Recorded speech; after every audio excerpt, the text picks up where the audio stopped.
Bismillahirrahmanirrahim. Assalamualaikum warahmatullahi wabarakatuh.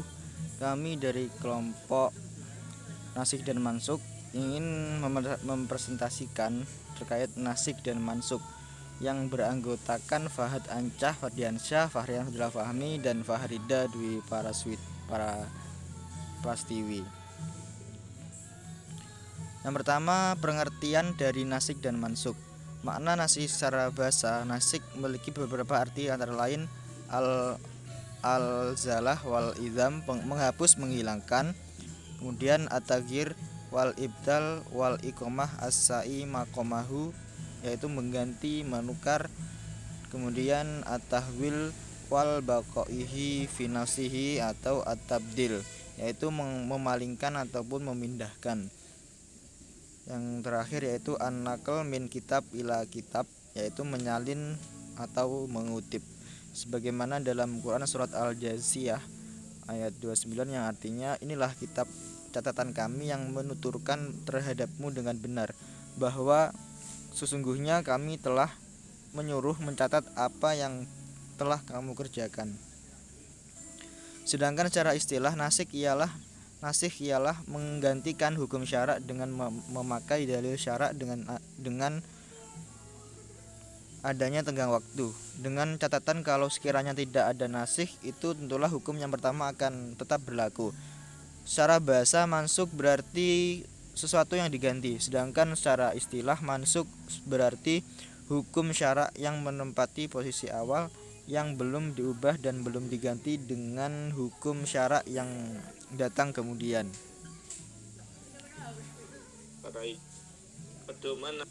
Kemudian syarat-syarat nasih mansukh. Menurut Al-Qotton, dalam nasakh diperlukan syarat-syarat, yaitu hukum yang dimansukh adalah hukum syarak. Yang kemudian dalil penghapusan hukum tersebut adalah kitab syar'i yang datang kemudian dari kitab yang hukumnya dimansukh. Kitab yang dihapus atau diangkat hukumnya tidak terikat dengan waktu tertentu. Sebab jika tidak demikian, maka hukum akan berakhir dengan berakhirnya waktu tersebut, dan yang demikian itu tidak dinamakan dengan nasakh. Mana Khalil Al-Qotton 2001. Beberapa penjelasan mengenai pengertian dan syarat nasakh di atas dapat disimpulkan nasakh mempunyai 4 rukun, yaitu nasakh yaitu proses revisi atau penggantian hukum, nasakh yaitu hukum pengganti. Dalam hal ini Allah SWT yang berhak secara mutlak untuk merevisi atau mengganti hukum tersebut. Mansuk yaitu hukum yang direvisi. Mansuk anhu yaitu orang yang dikenai hukum atau mukalla isam pedoman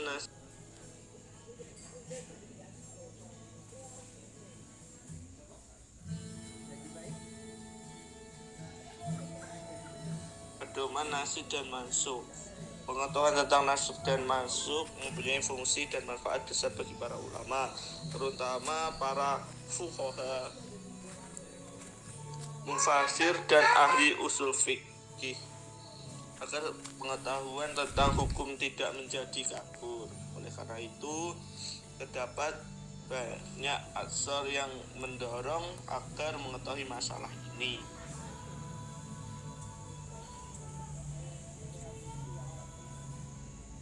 Yang selanjutnya adalah pandangan para ulama tentang nasakh dan mansukh. Pembahasan tentang nasakh dan mansukh yang muncul dalam kajian ilmu tafsir merupakan masalah yang mengandung perdebatan di kalangan para ulama. Kontroversi yang timbul bertolak dari bagaimana memahami dan menghadapi ayat-ayat Al-Quran yang pada lahirnya kelihatan saling berlawanan. Segolongan ulama berpendapat bahwa ada ayat-ayat yang bertentangan dan tidak bisa dikompromikan. Dengan demikian ada nasakh dalam Al-Quran.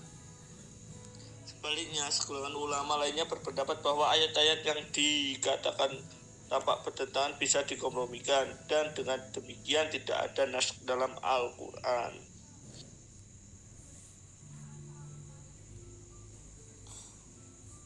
Satu, kelompok ulama yang mendukung nasakh dan mansukh.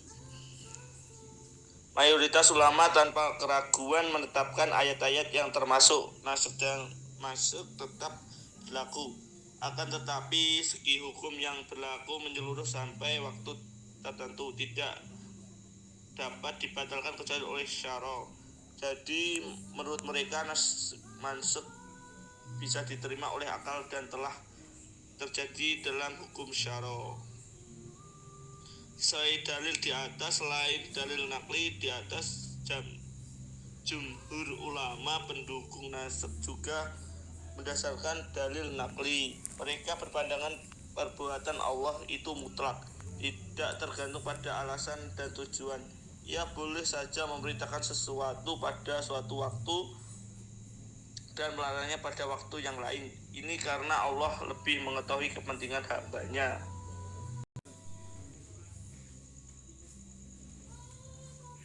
Persoalan naskah bagi kelompok pendukungnya merupakan salah satu cara menyelesaikan beberapa dalil tersebut.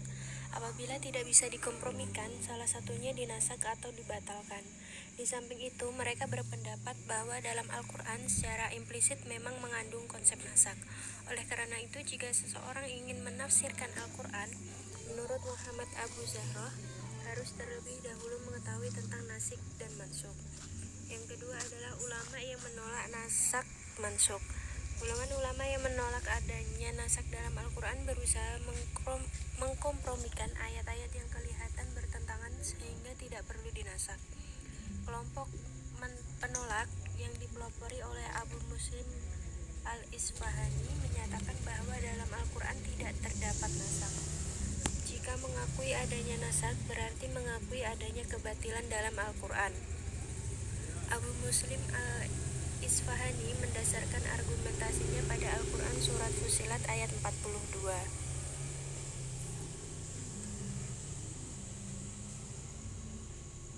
Bentuk dan macam-macam naskah dalam Al-Quran. Berdasarkan kejelasan dan cakupannya, naskah dibagi menjadi naskah sharih, yaitu ayat yang secara jelas menghapus hukum yang terdapat pada ayat terdahulu. Naskah zimmi, yaitu jika terdapat dua naskah yang saling bertentangan dan tidak dikompromikan dan keduanya turun untuk sebuah masalah yang sama, serta kedua-duanya diketahui waktu turunnya. Ayat yang datang kemudian dihapus ayat yang terdahulu. Naskah kuli, yaitu menghapus hukum yang sebelumnya secara keseluruhan. Contohnya ketentuan iddah 4 bulan 10 hari pada surat Al-Baqarah ayat 234 dinaskah oleh ketentuan iddah 1 tahun pada ayat 240 pada surat yang sama. Naskah juz'i, yaitu menghapus hukum umum yang berlaku bagi semua individu dengan hukum yang hanya berlaku bagi sebagian individu, atau menghapus hukum yang bersifat mutlak dengan hukum yang muqayyad. Hikmah naskah dan mansukh. Dengan demikian, hukum menjadi lebih baik dari yang semula atau sama dari segi manfaat untuk hamba-hamba Allah. Manakalil Al-Qotan menjelaskan tentang hikmah adanya naskah dalam Al-Quran, yaitu 1. Menjaga keselamatan hamba Allah, 2. Perkembangan tasyri' menuju tingkat sempurna sesuai dengan perkembangan dakwah dan perkembangan kondisi umat Islam, yang ketiga cobaan dan ujian bagi mukallaf untuk mengetahuinya atau sebaliknya, yang keempat menghendaki kebaikan dan kemudahan bagi umat Islam. Sekian yang dapat kami sampaikan, kurang lebihnya mohon maaf. Wassalamualaikum warahmatullahi wabarakatuh.